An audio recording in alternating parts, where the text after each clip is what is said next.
Diallo, je suis guinéenne, j'ai 32 ans, je suis diplômée en droit des affaires et parallèlement j'ai un diplôme aussi en communication et journalisme. Je travaille pour Action Éducation, cela fait bientôt 4 ans et actuellement je suis accompagnatrice et dynamique familiale. Je suis basée dans la région administrative de la Baie. Alors il faut savoir déjà que je suis issue d'une famille polygame et ma mère elle n'a pas fait de garçons, on n'est que des filles chez ma maman et généralement c'est des choses qui ne sont pas très bien vues en Afrique parce que chez nous pour la plus grande partie ce sont les hommes qui ont droit à l'héritage. Alors tout de suite on a voulu me donner très tôt un mariage précoce et c'était une forme d'avoir une garantie pour que ma maman puisse avoir de l'héritage dans ma famille maternelle. J'ai tout de suite refusé, j'ai décidé que j'allais plutôt me battre pour non seulement m'épanouir mais aussi pour permettre à ma mère de vivre dignement même si elle n'avait pas d'héritage dans sa famille. Alors c'est comme ça que j'ai commencé très tôt à m'engager sur des questions de citoyenneté, sur des questions de défense des droits des femmes et ça a continué jusqu'à ce que je puisse avoir l'âge de la majorité et commencer à m'intégrer petit à petit dans des organisations de jeunesse, dans des organisations un peu plus grandes de la société civile, que ce soit guinéenne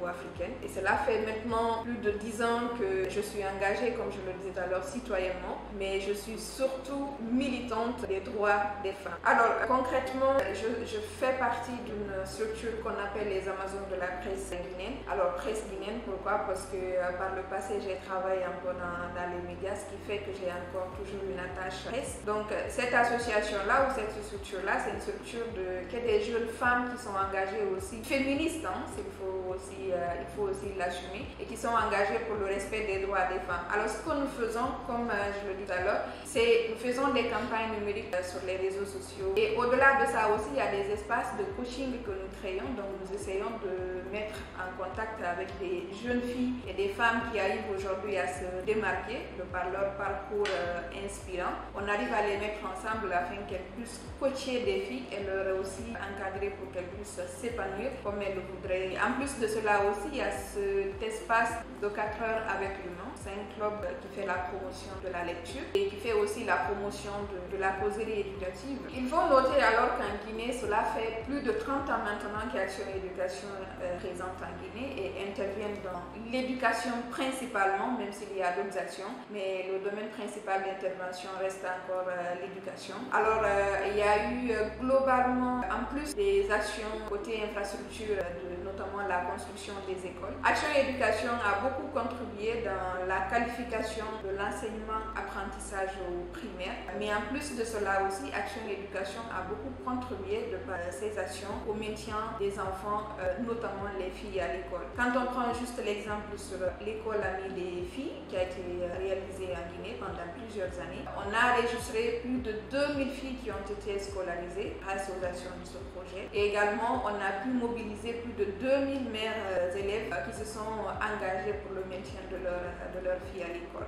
Par rapport aux constructions d'écoles aussi, il faut rappeler qu'en plus des salles de classe que Action Éducation a construites, il y a eu des points d'eau qui ont été aussi réalisés à côté. Ça, c'est pour permettre vraiment aussi aux filles de rester en classe parce que pour la plupart dans les communautés, ce sont les filles qui partent à la recherche de l'eau, les femmes qui partent à la recherche de l'eau. Plusieurs fois, vous allez observer dans des communautés locales où on fait sortir les filles dans les salles de classe pour aller chercher de l'eau parce qu'il en manque dans la salle de classe ou dans l'école de façon générale. Il faut noter que je suis dans une société africaine, une société guinéenne, donc où il y a les pesanteurs sociales et culturelles. Le patriarcat, en tout cas, a une forte domination dans notre société. Donc, réellement, étant femme, je fais face à ces obstacles, non seulement dans ma propre famille, parce que la femme, elle est appelée à être mariée, elle est appelée à faire des enfants, elle est appelée qu'à garder la maison. Et aujourd'hui, moi, j'arrive à me démarquer, à sortir du lot pour essayer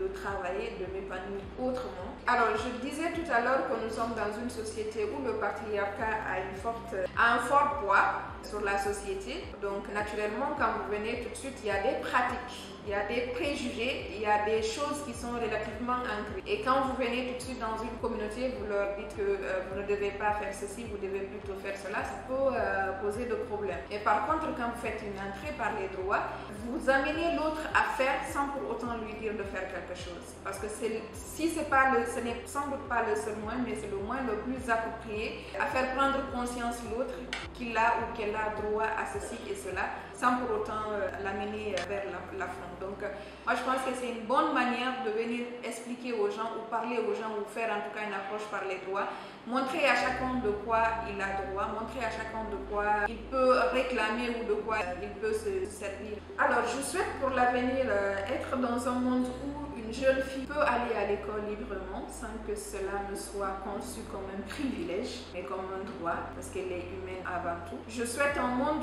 où la femme peut décrocher un emploi et qu'on l'interprète comme un mérite et non pas comme un privilège. Je souhaite un monde où la femme peut avoir le choix de se marier et faire des enfants, ou le choix de ne pas se marier, de ne pas faire des enfants, parce que tout simplement il s'agit de son bonheur, il s'agit de son épanouissement.